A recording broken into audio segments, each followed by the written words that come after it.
How to make a resume in Canva for beginners. So hey everyone, welcome back to the channel. So after logging into your Canva, you just have to simply click on the template section from here and search for resume.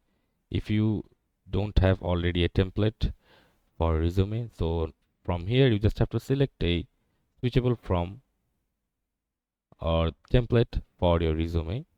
So let's just go with a simple one like this one. You just have to simply click on customize this section from here, and from here you can just customize anything from here. As you can see, you can just add your profile image from here. You can then change your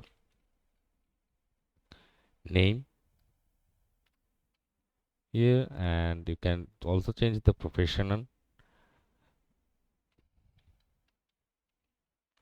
and then you can just also change the profile from business profile like business administration institute student.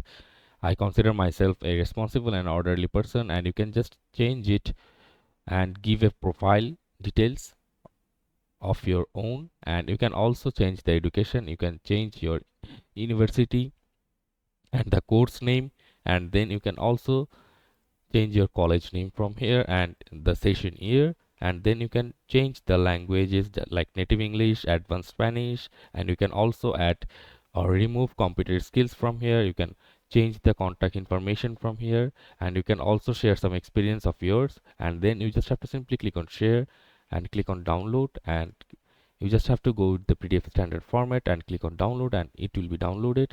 And then you can use your resume wherever you want to use it. So that's it for this video. See you on the next one, guys.